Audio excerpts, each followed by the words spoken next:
What is going on? It's Alex coming back at you with another video, and today we're going to be looking at Matt Miller's 2-round 2025 NFL mock draft post Senior Bowl. If you are new, feel free to like, comment, and subscribe. Below my face is my board. It is not updated for the Senior Bowl yet. I got to watch with my own eyes. I'm still doing all the full evaluations based on the all 22 clips and all the extra stuff that we've been able to get because I want to make sure I do it right. But of course, for guys like Josh Connerly, they might be sleeping just a little bit, but I also do want to talk about him when he's mentioned in this video because I think that the hate is extremely uncalled for. But I do back up all my decisions with all 22 tape. I grade exclusively in that or in person, and my grades actually only come from all 22, but my opinions also come from in person. So yeah, I always post those clips over on X in case you want to see why. So feel free to go follow me over there. Sponsor of the show, UnderDog Fantasy. Super Bowl's coming up. Super excited for that. And, it's a last chance for you guys to really hop in before draft season is what the primary focus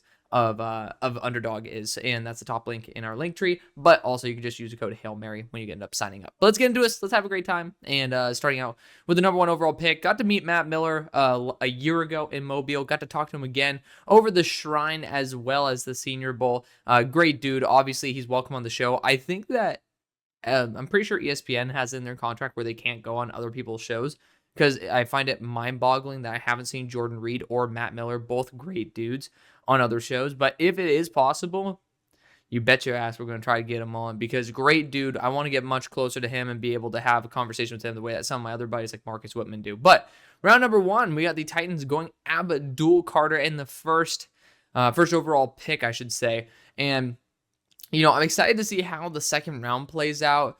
We'll see what the vision is for this over Travis Hunter. But at the same time, Abdul Carter is the best pass rusher in the class. You'll see he's at 10 on my big board. And, for most people, they'll say that's wrong. And you know what? For the role that you're going to be selecting for Abdul Carter, I am not going to disagree whatsoever. I'm just showing you in a holistic point of view for where if you're looking at Abdul Carter as an every down starter, including those rundowns, I think he does have some limitations. But if you're getting him for being an adequate run defender on plays where it's semi-probable, but primarily as a pass rusher early on, I really do think that he is easily worth a top 3, if not number 1 overall selection. So again, that's the problem with having a big board. You have to pick and choose when you put guys in their best role, and there's only one player that I do that for, and that's Tetairoa McMillan. Outside of T-Mac, I don't put players in their dream role just yet because there's a chance they go to a spot where they don't end up playing the exact role that they do. But that's why also I'm focusing on post-draft being able to redo rankings based on where the players go. If Abdul goes to a spot like the Titans where I think he could really shine as the pass rusher rather than being the guy who does it all, I really do think that he could be a superstar. So perfectly happy with that. Cleveland Browns go Travis Hunter at number 2 overall. Again, you're going best player available. Myles Garrett ended up just putting out a trade request. I just don't know if the deal is going to get done. Myles says he wants to go for a Super Bowl, and Cleveland's not in the situation where they should be right now. And I get it. For him, I think it's a great opportunity.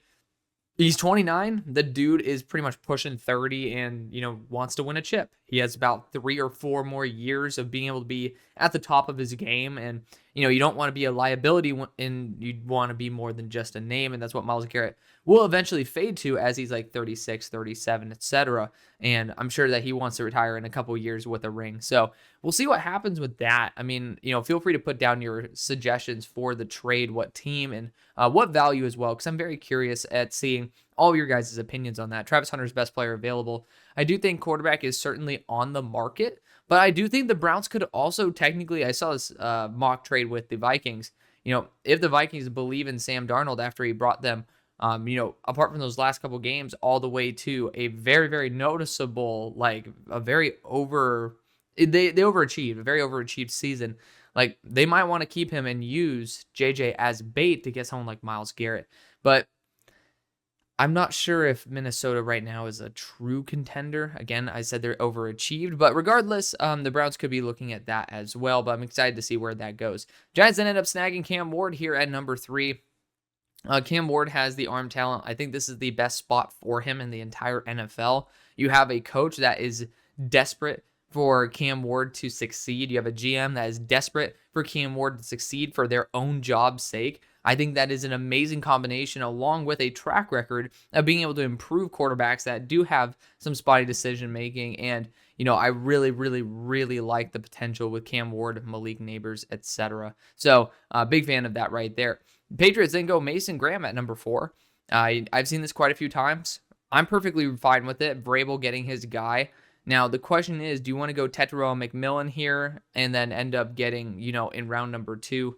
I would say TJ Sanders. TJ Sanders didn't wow me as much as he did on tape, which, again, trust the tape, but, the Senior Bowl to me is very indicative. Not many guys struggle at the Senior Bowl yet be successful in the NFL. But, when you look at it, technically, I don't think Walter Nolan will be there, but Omar Norman Lott, for most people, they would take the Mason Graham and Jaden Higgins route. If you're going to go after those two positions, then the T-Mag and Omar route. I'm a very big fan of Omar Norman Lott. But regardless, Mason Graham, it's a perfectly reasonable selection. I do think you need to continue building around Drake May, but it is an offensive or a defensive head coach, and I do think that he might prioritize getting the guys that he thinks are best. And then, the Jeffrey Simmons comment here, honestly, very reasonable. Then you got the Jaguars going Will Johnson at 5. I love it. I do think Cohen, very similarly in the reasoning for why I'm fine with Vrabel going after defense. I think Cohen might end up going after Tetero and McMillan to be able to get his own version of Mike Evans, and that's exactly what I would love for Tetero and McMillan. I think this would be a perfect fit. But I'm going to be the last person to criticize the team taking Will Johnson. Even with the potential injury concerns, he was somebody who is incredible this past year. Even in the limited sample size, even in the down year, he still was fantastic. So I'm going to be a big fan of him regardless. And number 6, the Vegas Raiders snag Shedeur Sanders. You need to go after a QB. They did, if I'm not mistaken, just bring on Chip Kelly. So I would love to see the Raiders go actually after Will Howard at a later point and then, potentially trade down and get some good draft capital from teams that might be looking to snag their future quarterback here. But, I'm not going to complain if the Raiders end up sitting at 6 and saying, hey, Sanders could play a similar role to Will Howard, but even an elevated level of it. And we're willing to spend the 6th overall pick on that. I'm not going to complain all that much. You have the Jets going Will Campbell at 7. Very intriguing. I assume you're going to keep Olu Fashanu at right tackle here. This is the live reaction as well, if you guys cannot tell. I like to be able to, look at things and be able to experience them live, because faking a reaction is... I'm going to be honest, I can't stand YouTubers who do that. And if you like it, perfectly fine with me. Again, that's why we have the beauty of choice. But I want to be able to make content that I would watch. And I'd prefer to watch someone genuinely be able to react to something the first time. So it's also more efficient that way as well. But Will Campbell going to the Jets. I'm not fully sold on Will Campbell. I'm just going to be 100% honest. I like Will. I think he's a solid player. He is still a starter for me right out the gate. And if you think that's worth the number 7 pick, I think that's fine. I just personally have my concerns, especially with him in open space. So I'm a little bit concerned. We'll need to see the measurables, and that will determine very heavily where he will go. Panthers go Jalen Walker at 8. I wonder if Jalen's going to be slipping based on the fact that he is a 6'2" linebacker, right? He's never truly fully played edge, and when he has, he's shined, and he's done a great job. But I really love him in that linebacker position. The Panthers... Ebro would be pretty damn happy to probably have him regardless. But if you're sitting at 8, I don't know if the value of Jalen Walker is going to make all that much sense compared to somebody who's more of a full-time edge like James Pierce, who has very similar measurables. Now, Jalen's 6'2", 245. James Pierce is going to be, I believe, 6'5", 245. So Jalen's built a little bit better in terms of the, density of structure, but James Pierce also has more to add to his frame. So I personally would lean more towards the James Pierce route if you're going that way. Braden Swinson at 3, by the way, guys. I love him to death, and I will stand by Braden Swinson. I have no idea why he dropped out of the Shrine Bowl. So there's some big news that could easily drop him noticeably, and it will piss me the fuck off. And it did. Honestly, I'm just going to be completely honest. It pissed me off big time that he was not there at the Shrine. First off, would have been cool to see him. But second off, and more importantly, there's no news about this at all. So maybe it is just the fact that, hey, he wasn't feeling all too well. Maybe he had a little bit of an injury that he's healing up from. Maybe he had a small procedure. I don't know. But the fact that there's nothing out on it scares the living hell out of me. And so I'm hoping that it's nothing to be concerned with. And, again, if it is something of note, I'll be dropping his ass. I'm just going to be so real. I don't like guys who don't have any sort of commitment. I don't care how good of a player you are. We're seeing like guys like Jermaine Burton right now, who I had concerns with his character. We're seeing them have issues regardless of talent, because Burton, talent-wise, is incredible. I don't care if Braden Swinson's a top 5 player for me. Like, legitimately, if I have issues with your character, I'm not drafting you. I don't care if it's the 7th round. I don't care if I get a great steal out of you, because I think it's toxic as hell to just drop out and not exactly say why. So, I love Braden Swinson on the field, but there's something about it that scares the shit out of me. Just gonna put that out there. But regardless, continuing on. Saints going Tetairoa McMillan. I love it. I love it to death. It's my second favorite fit behind Jacksonville. So he ends up perfectly complementing Olave, Shaheed. Perfectly happy with that. It is going to be really the Drake London for the Saints. At number 10, we got the Bears going Kelvin Banks. I have an issue with Kelvin Banks' foot speed. I think this is a very realistic pick, however. We'll see about whether the Bears can, resist the urge to not go after Ashton Jeanty. And the reasoning for it, I think Marcus Whitman of That Franchise Guy ended up saying it beautifully when he ended up coming on the show. And we ended up actually, Broshmo, That Franchise Guy, and myself made an in-person mock draft, and it's also up on the channel, so check it out. And we discussed the fact that, pretty much the last spot that DeAndre Swift was, and he got pretty much bye-byed from, was Ben Johnson's not led, but the offense was led by him over there on the Lions. And so, not really a guaranteed safe home there for DeAndre Swift. And so I could totally see him basically saying, hey, we're going after best player available here. Ashton Jeanty is going to be kind of like my knuckles. And then we could probably find someone like Dylan Sampson or somebody who can hit the home run, Travion Henderson, to be the Sonic there. But regardless, Kelvin Banks, I think he would need to be a guard for the short term. I have an issue with his foot speed, and that's like the biggest thing for me. And out in space, I do have some legit concerns. So, I really want to love Kelvin Banks. I've tried my best. I've watched some of his best games too. And he's a fine player. But it's a different standard when we're talking about him in the top 10. So I'm not necessarily fully down for that. At 11, we got the Niners going Josh Simmons, formerly a right tackle 2 years ago. Technically, it's going to be 3 by the time he actually starts playing there in the NFL. But when he was at San Diego State, he was a right tackle. It was his worst year, but he also has been continually working on his form. It is not perfectly easy to jump from left tackle to right tackle. There is no guarantee that will work. We got freaking blessed this past year. And I mean blessed with the fact that Fuaga has done well. Alt has done phenomenally well. As well as, J.C. Latham has done phenomenally well switching sides. That is no guarantee. Tyler Guyton's done a good enough job. I still want to put Tyler Guyton to right tackle, but it is what it is. Josh Simmons, there's no guarantee, but at least he has years playing on the right side. So I love it because I think Josh Simmons is a fantastic player. You see where he was on my board pre-injury. He would be my number 5 player in the class right now. Cowboys go Matt Golden. He might go a bit higher. And again, going above Ashton Jeanty, I do think that, Jeanty at this point is too valuable to pass on. It's a good running back class, but these guys have to go somewhat. You can't just continue pushing them down. And Ashton Jeanty is that transcendent presence that, the Cowboys saw what would happen when you bring a transcendent presence like Saquon Barkley onto a powerful team with a good O-line. I know that Jeanty is not Saquon, but I think he is only a tier below in the NFL, and the Cowboys actually have a pretty solid offensive line comparatively to a lot of the teams that are looking at Ashton Jeanty. So Matt Golden's a fine selection. At 12, it feels a little bit rich, and I loved Matt Golden coming into the year out of Houston. So it's good to see that he's getting this love, but Ashton Jeanty, I do think, still provides the most bang for your buck. I'm excited to see what they do round 2. Number 13, we got the Dolphins going Armand Membu. If Greer does this, which, I've ended up saying, oh my God, I don't think he's going to do it. He doesn't do it. You guys are so right on the money by talking about the fact that Jackson, Hunt, these guys were first and second round picks. And then also Patrick Paul. Austin Jackson was a first.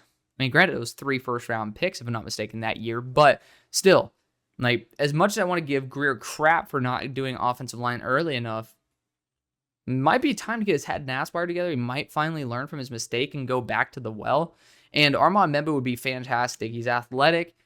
He's strong. He's developed a lot. He's also built for the right side, so you don't have to give up on Patrick Paul. I think it would be a smart move, but I do think that's a little bit early for me. But again, there's no trades in this. Armand Membu's still a very solid player. Colts going Tyler Warren's incredible. He is somebody, regardless of who's on the board outside of Will Johnson, I would take at 14. So, this is the dream pick for y'all, and super excited for that. Falcons going Michael Williams at 15. Ulbrich, if I'm not mistaken, does not mind going after Michael Williams style players. I know Raheem Morris likes a little bit more stand-up, but, you know, I'm perfectly fine with Michael Williams here. He is extremely freaky. I mean, Travon Walker graded higher than Michael coming out for me. I think I had a 77.5 for Mikel, or not for Mikel, excuse me, for Travon Walker, which would have put him tied at 14 overall. Technically you could have said tied 18. Milam up to Tetairoa McMillan are all 77.5s. But regardless, Mikel is a 76. So it is a noticeable drop below, but he still is a fantastic player. Don't know why he came out this year, but as he got healthier, he looked better and better and better. So I really do think that the lack of production was much more likely due to the injury than it was due to a lack of skill set, because I'm excited to see how he does in the NFL, and I think he can be one of those players that gets a lot of doubt early on, but ends up proving a lot of people wrong. Cardinals going Jahdae Barron. Perfectly fine. Jahdae Barron is a very smart corner. I don't have him this high. He is a top 40 to 45 player for me, but super high zone instincts. I would love to see him being used across the field, like whether it's in the slot, boundary, and safety. Like, I would love to see him use the Swiss Army knife there because his IQ is incredible. And as long as you use him in a heavier zone, like zone roll, I think he's going to be great. But Texas really, really, really like to use that off-zone coverage. People try to hype him up for how he did versus Ohio State. The dude was never one-on-one. So let's be real here. You're not going to be sticking him in man-to-man coverage and hoping that he does very well. He performs very well in space. So I'm excited to see what he is. So playing him on the inside with Budda Baker, yeah. So I assume that's going to be the role for him, and we'll see what happens. I don't think that's worth a 16th overall pick, but it's still a fun player nonetheless. Shemar Stewart goes to the Bengals, and I personally love the idea, hate the fit, because the Bengals, this is the same thing with the Chiefs and the tackles, man. I do not trust the Bengals to develop edge. I know that Lou's gone, and I know that now you actually have somebody, well, technically you didn't even develop RJ Oben, so I'm not going to say the new DC is going to be, someone who I really trust in that aspect, but the Bengals as an organization, you still have Myles Murphy on your team. That's a first-round pick who has as much potential as Shemar Stewart. So I understand it. I don't hate it. I'm just terrified by the fact that the track record makes me worried. And same thing with the Chiefs and tackles, man. The Chiefs can't develop tackles for the save their life. But regardless of that, Shemar Stewart he's someone who's raised up my board noticeably. One of the few players I have updated from the Senior Bowl, and I'm still going through and making sure the guys who I end up updating, I've actually watched all the way through. But Shemar Stewart, potential-wise, which I'm debating how much I'm going to weigh potential for raw players, because you can't just dismiss the fact that, you have to produce. You have to be like a day one production guy. But Shemar Stewart, if I ended up going solely off of his raw potential grade, he'd be the number 9 player in the class. Just spoiler alert. I'm adding that in. I added that grading system, or that to my grading system. He looked a lot more explosive, even more than at Texas A&M. He dropped down to 281, and he kept all the power, if not more. And it was incredible to see. He did take a massive step up, and I'm excited to see him continue to grow. I just don't know if the Bengals are the spot where I really trust it to happen the best. Then you got the Seahawks going Jahad Campbell. I pray to God that he ends up being used as a pass rusher. Yes. Formerly the number 1 pass rusher in his high school class. I have him up as my number 15 overall player as an edge rusher that can also play a linebacker. He would end up being a top 64 player, though, if he were a pure linebacker. But Seattle, I would love to see McDonald end up using him in a multitude of roles. Then you got the Buccaneers going Luther Burden. If you end up getting rid of Chris Godwin based on the fact this team prioritizes health, thank you to Marcus Whitman for really being able to give us some insight there. Luther Burden's a perfect replacement, in my opinion. I'm very excited to see how he could perform. Of course, edge rusher is a spot where I would prioritize, but Luther Burden and great nonetheless. Broncos go Colston Loveland. They do need to go after a tight end for sure. It adds a reliable weapon, and it kind of is the version of Greg Dulcich that would have been successful. At the same time, I do think the Broncos, with the tight ends really taking a step up, Fannin, but especially Arroyo, I really do think they could wait till day 2 and try to go after best player available, which in my opinion at the moment would be Omarion Hampton. But I'm a Hampton stan. It is what it is. But I'd be much happier with Omari and Hampton as well as Elijah Arroyo than Colston, Loveland, and hell, Caleb Johnson probably won't even be there. But let's just say for the sake of argument, Caleb Johnson. It's a good debate to have. But I'm just a sucker for Omari and Hampton. Steelers go Emeka Egbuka at 21. I will just say, I love Emeka. Steelers do this. Not going to bitch.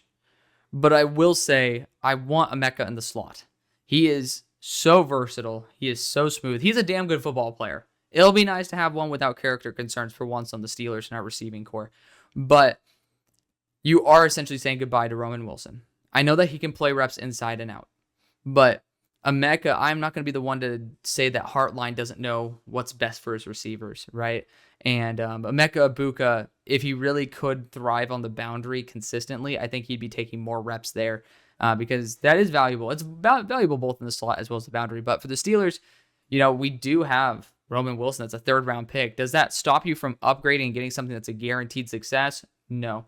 But if you really believe that Roman is the guy in the slot, I'd prefer for us to go after a couple other positions of need. Emeka Egbuka is incredible, but we still do need a corner. We still do need to potentially look at that defensive line. Quarterback as well, but I would never take one at 21. But, it is kind of a weird spot to where if you don't feel comfortable with the corners, this is like the safest bet and it's going to be an asset to your team. I would just have, I guess they're talking about him pretty much being on the boundary, but I would just be a little bit concerned with him being pretty much forced on the boundary for a majority of the reps when he is not someone who usually does that. But 22, we got the Chargers going Ashton Jeanty. The fact that, personally, he should have went to the Steelers. That's my take right there. But look at that, man. I guess when you scroll to 22, it ends up like popping up the terms of use. So sorry about that, guys. But Jeanty to the Chargers is ridiculous. I don't think that there's any way that he slips that far. But regardless of it, I didn't even think about it for the Broncos, right? But Ashton Jeanty is still a great find there. And I would say even Omari and Hampton as well. Packers go Josh Connerly. You're going to see that, I don't think that going after offensive tackle is very realistic for the Packers because guys like Rasheed Walker and Zach Tom, they've found really good value on day 3. If you have an eye for talent, stick to your strengths. If you can snipe guys on day 3 at very valuable positions, not a bad thing. So I get that it's pretty much you're going to be growing him, Josh Connerly, because you're pretty much building a successor to Rasheed Walker. I just don't. I think it's great value. Don't get me wrong. But I do think it's pretty much corner or bust right now with Ben Morrison on the board. I don't think that there's a way that the Packers can justify it unless they address it in free agency. The other Vikings going Walter Nolan at 24. Reasonable. Walter Nolan's a good pick. I would just say go after interior offensive line if possible or boundary corner over defensive interior. But if you really think Walter Nolan is as good as the top of the lovers, so to speak, think Walter Nolan is, this is perfectly reasonable. It is a need. It is good value. Not going to complain, but I would say maybe I would go in a different direction. We'll see. Well, I guess we won't see what they do in round 2, but regardless of that, you got the Texans going Tyler Booker. Really, really high-end player. Super high floor. And that's going to be a very big, reliable factor. By the way, if you guys are ever wondering why I'm wearing an American flag, it's because I don't want to go goat house on y'all and have no disrespect to him. But, I've tried to carry myself with some professionalism. At the very minimum, I'd rather wear an American flag than, show you guys that I'm in a wife pleaser. Not wife beater. Trust me. Learn the diction. Girls don't like it when you say that, and my girlfriend would absolutely kill me if I said wife beater on air and actually did not end up correcting myself. So, anywho, quick tangent. But Tyler Booker, great player. Great player. He is my number 11 player in the class, including dropping him multiple points, I should say, grade-wise, for positional value. I think he's the safest player, arguably, in the class. This dude's just rock solid, which, of course, I will say, knock on wood, I knocked very lightly, so you guys didn't have to hear the ASMR right there. But knock on wood, whenever someone says they're the safest player in the class, they usually end up being ass. But I hope to God that I'm wrong there. Azareye'h Thomas, that is how you say it. Got it from Florida State boys themselves. Going to the Los Angeles Rams, the pick I've made several times. I love it to death. As long as he continues to correct his form, his pad level, not great. That's what kind of stood out to me at the Senior Bowl. And I will be honest, I talked to an inside source. They said the exact same thing. So It's something that you can work on, something I think is pretty easy to work on, and something I hope that he ends up continuing to fix, because if he does that, then it's pretty much game over for the league. Ravens go Jonas Savania, guard out of Arizona. He did not perform well at all at tackle, if I'm just going to be real. And like in the Senior Bowl, he was not good. Just going to be real. He was not good.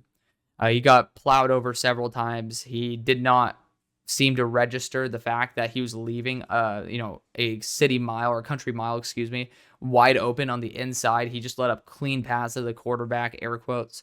Like, I know that, it's not a one-to-one translation. These one-on-ones are designed for offensive linemen to lose. But the way he lost was a lack of spatial awareness and a poor anchor. To me, that's scary as shit. That's just my thing. When he ended up having a guard rep, though, I believe it was on day 2 or day 3. I was standing next to Connor Rogers. Shout out to the stock exchange. But, he ended up performing quite well. And I think he could actually be a really solid guard based on what I have seen. But I do have massive concern for Savania as a tackle, which means that he's probably going to go to the Ravens, because I had the same questions there for Daniel Failele. Then we have the Lions going Derek Harmon, 28. I'd prefer for them to go after edge rusher, but, it is what it is. Derek Harmon, young, talented. He's worked both at Oregon as well as Michigan State. Very, very good player nonetheless. Commanders going James Pierce. Second time I've seen him in a row to the Commanders. Fantastic player. Like, you guys see what I think of him, even with his frame. I think he has a great power. And, realistically, this is probably where he's going to go around. Late first. Because, Dallas Turner was a better version of James Pierce. And he went mid-late round 1. Technically mid, but I'm saying like after the midpoint of round 1. And so James Pierce going towards that later of the midpoint of round 1, I think would be realistic. Great player nonetheless. I mean, I think he's going to be fantastic, but it is what it is. Let's move on. Bills going Nick Ebenwari. In the first round, if you can end up snagging someone who's 6'3", I think he's 6'3", 230, and he is a pick 6 machine, I could see him going as high as the top 15. Like, he really will be testing out like a freak. He was my safety 1 coming into the year. Glad that has yet to change. Then we have the Eagles going Mike Green. Hard to see him slipping this far, but those 31-inch arms really could be the case. So I think that, like, we're talking about the rep on Wednesday, and I think Mike Green right now is like catching the eye of everybody by saying, "Oh my God, big rep versus Josh Conerly." I'll talk about this right now because I was talking about it a little bit before. Josh Conerly, again, my board currently is not fully updated for what happened in the Senior Bowl. Josh Conerly might slip a little bit. But regardless of that, I think what's super key to talk about Josh Conerly in the rep that he got embarrassed was his right tackle. And so when you talk about teams that are looking for a right tackle, I think it's something definitely to know. But his reps at left tackle were very solid all week. He got voted the best offensive lineman there. Now, again, I'm going to be honest. There's some guys who didn't necessarily perform as well, who did not get offensive lineman or didn't get player of the week. But I will say the players who went up against him and were with him believed in him.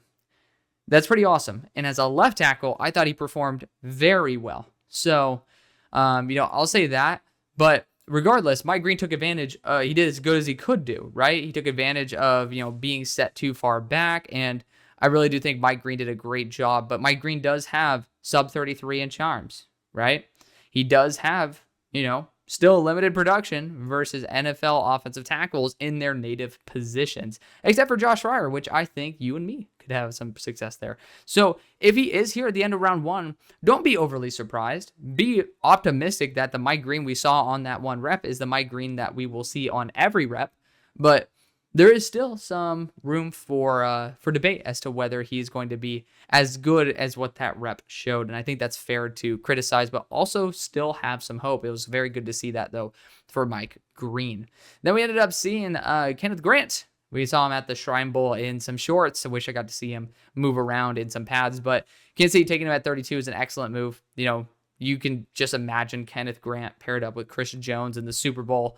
Like, that'd just be a ridiculous duo. I would not want to face him if I'm an interior offensive line group. Round 2, because this does have 2 rounds.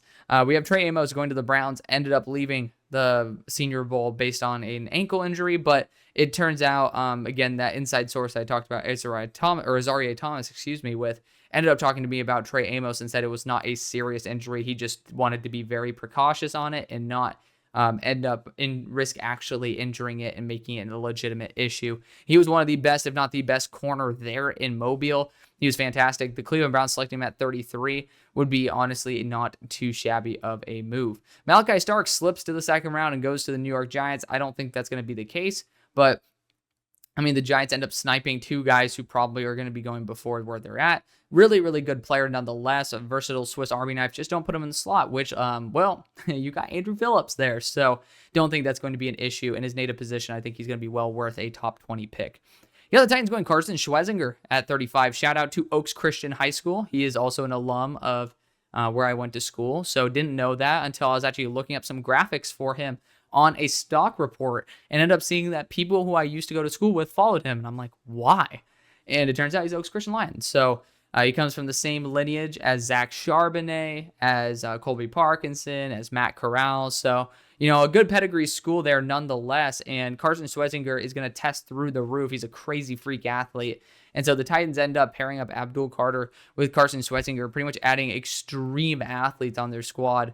So, I mean, Borgonzi pretty much has had the pleasure of having like Chanel, Bolton, and then Tranquil as well. Like, those first two were day 2 picks, so I could see him valuing linebacker at that rate. Schwezinger going this high might give me a little pause, but I still think it's going to be a good move if you end up going with him maybe in the 3rd round instead. Jaguars go after Donovan Jackson at 36. I love the guard. 2-tackle versatility ends up giving you that upside as well, especially in case of injury. I respect it 100%. Ezuraku goes to the Raiders at 37, edge rusher out of Boston College. He's a really, really quality edge rusher, high floor guy, 250 pounds at 6'2", but he is very powerful. He is not your standard 200, like 250. That is like one of those little speed rushers. He has some solid power in his step, and he's actually very technically sound. Just a high floor player. I would not have said that the Raiders should have went Ezuraku here. I would have loved Jaden Higgins personally, but Ezuraku, you can't go the wrong route with getting more and more valuable players that are just damn good.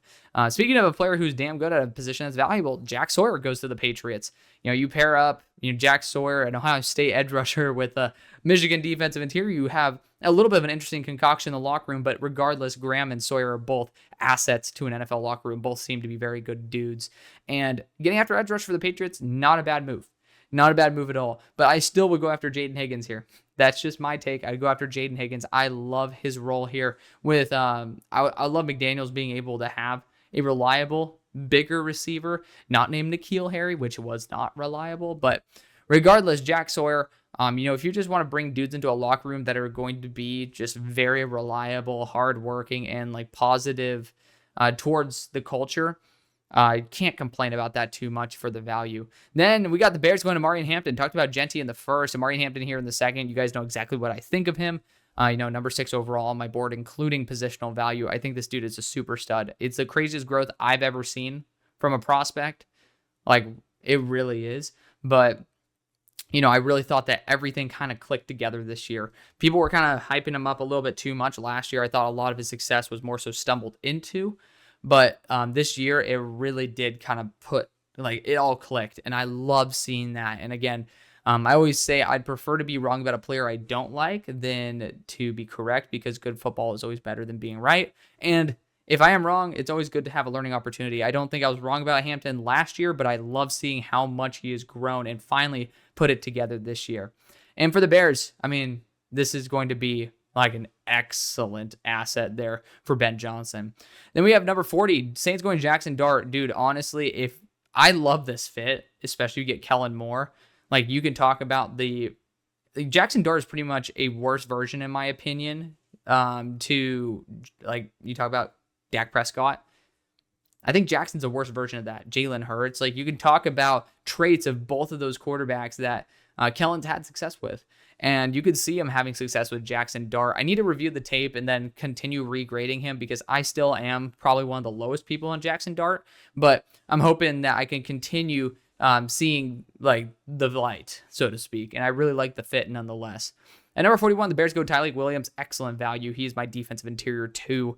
He has continued to move up my board, and he has just been ridiculously reliable. He's still developing as a pass rusher, but the flashes are there. If you can block shed in the run game, I can easily see you being able to learn and continue to get better as a pass rusher. And at 41, that value is ridiculous. Quinn Ewers goes to the Jets at 42. I still think it's extremely early for Quinn, but the Jets taking a project quarterback, I think, is perfectly fine. Quinn Ewers technically was the biggest quarterback winner of the Senior Bowl week because he did not necessarily, like the rest of the quarterbacks kind of did pretty bad, but Quinn Ewers does have that high-end arm talent for a team that has that vision for their quarterback.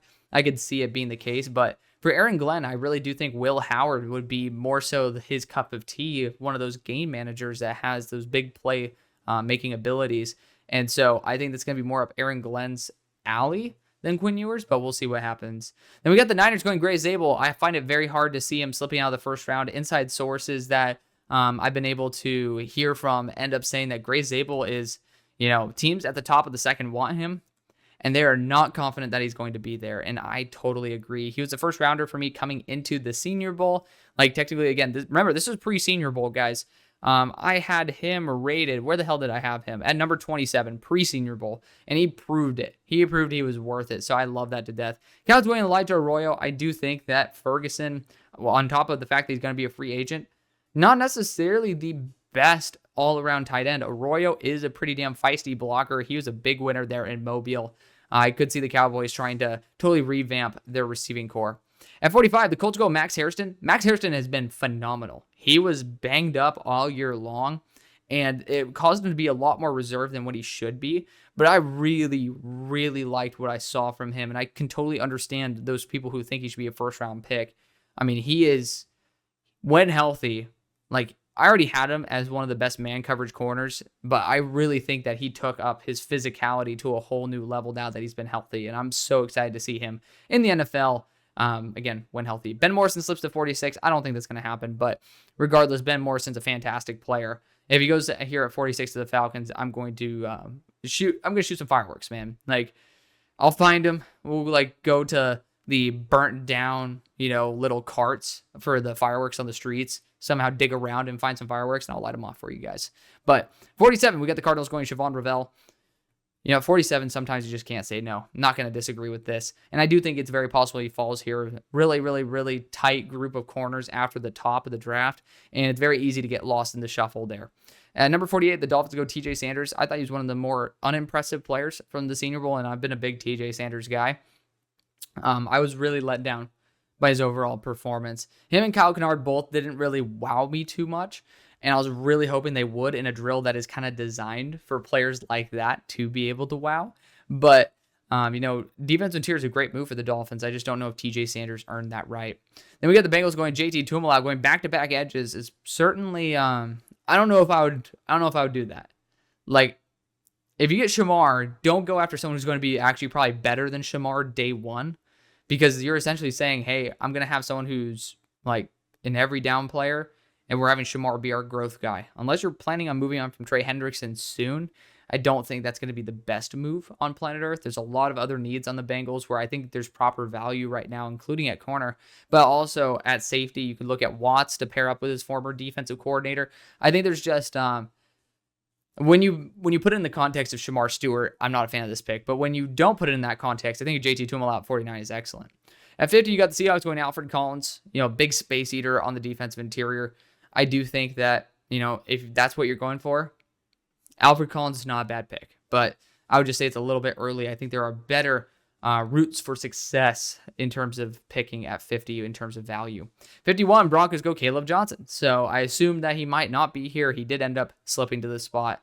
I would have went Genty or Hampton at their spot and then end up going after Harold Fannin here, who has been proven to actually do a really good job of blocking, even though he has the lighter frame. Steelers going Quinshon Judkins is incredible. I'm a big fan of Quinshon Q going to the Steelers, pretty much playing that Najee Harris role. He's a fantastic player who ended up ending off his Ohio State career on the highest note possible with 3 touchdowns in the win. Princely Umami goes to the Buccaneers at 53. He was more underwhelming to me than I expected, both in the regular season as well as the Senior Bowl itself.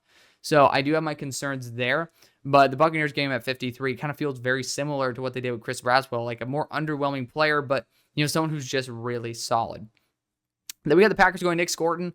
Highly doubt that he slips this far. I mean, again, I love Nick Scorton to death. The good players fall in the draft. It is what it is. But, it is an incredible value for the Packers. If you can somehow snipe this, it's going to be an absolute win. Then we have Mason Taylor going to the Chargers at 55. Again, I ended up talking about the fact that I value tight ends here in the second. Mason Taylor had a solid week, but I still think that Harold fans getting a little bit underrated based on this mock draft. But the Chargers get a very solid weapon, very reliable. I'd prefer maybe to go in a different direction, though. Then you got the Bills going Josh Farmer at 56.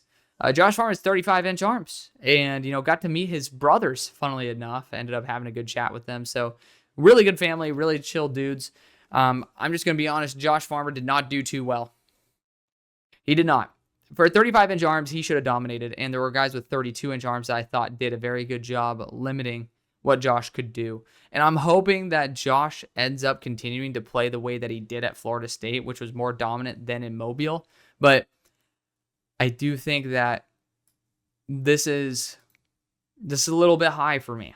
It's a little high, and I think it's a little recency bias with what we saw last year at the Senior Bowl with another Florida State defensive tackle that's done very well in the NFL. I don't think this is the same case. But 35-inch arms is ridiculous. He is an athletic freak. At 57, the Panthers go Quincy Riley. Funnily enough, we might be getting him on the show. He ended up having the pleasure of sitting next to his uncle, if I'm not mistaken, on the plane. And shout out to Marlon.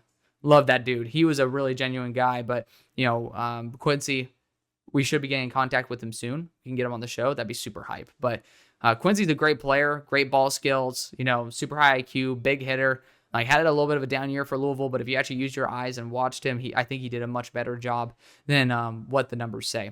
Then you got the Texans going Deion Walker, another player that I think disappointed. Again, for people who didn't know the value of Deion Walker, you'll look at him and be like, holy shit, 6'7", his feet are super light. And you're like, wow, this guy could be a top 10 pick. But the moment you see him versus the run or versus a legitimate anchor, this guy can't do much because there is no sand in the pants. I'd almost bet money if I took a picture next to Deion Walker, my calves would be thicker. He does have twigs for legs. And if you guys are wondering about that, you can see a picture of me next to Anthony Belton. And I will say our legs had some similar width, which is a little bit funny, obviously coming from a guy who is 5 feet 8 inches tall and 165 pounds. But, I have some pretty stocky legs. I'll just say that nonetheless. But Deion Walker definitely has some legitimate issues in terms of anchor, both of the run as well as the push in the pass game. I'd have some concerns there, but if D'Amico thinks he's a good guy, I'm not going to say no to D'Amico. You got the Ravens going Jalen Rawls. Jalen Rawls looked a little bit slower than expected, but he generates separation so well. He was so smooth, and I do think he was still dealing with an injury. He had pointed at his leg quite a few times, was limping a little bit, and he still was dominant. I think Rawls in the second round is incredible value. Then we have the Lions going Jared Wilson. Jared Wilson had to opt out of the Senior Bowl due to fatigue on the season. Just going to be honest, not necessarily the best look. I understand how that feels, but I would not do that myself. But Jared Wilson going to the Lions, especially with Frank Ragnow's future relatively in question, not going to disagree. Then we have, at number 61, Trey Harris going to the Commanders. Trey Harris, questions over his athleticism, over his health. He was very productive in college, but I do have that feeling that he is going to be someone who is more productive in college than the NFL. I'm going to be pretty much standing on that. I'm regrading my wide receivers right now for the season, but I just never got the hint that Trey Harris in the NFL was going to be at that level. Then we got the Bills going Landon Jackson at 62. Landon had a little bit of a down Senior Bowl for the first couple of days. I thought he just tried too hard to be unique and try to be Laiatu Latu. Obviously, he's not 6'7" anymore, 280. He's 6'5", 270, which is fine. But his success came against Carson Vincent, and that is a day 3, really, really good day 3 project tackle, but a late day 3 player nonetheless. And, when you're dealing with a player coming from Alabama A&M and you're having success, that is expected. So I do have that concern with Landon that the majority of his quality wins were versus somebody who technically has no business dealing with a seasoned SEC edge rusher. You got the Eagles going Terrence Ferguson. He looked pretty damn solid this past week. He is kind of more of a push-off guy than necessarily actually able to separate with his legitimate route running talent, but good separation, really solid blocker. I think Philly could be pretty happy with him.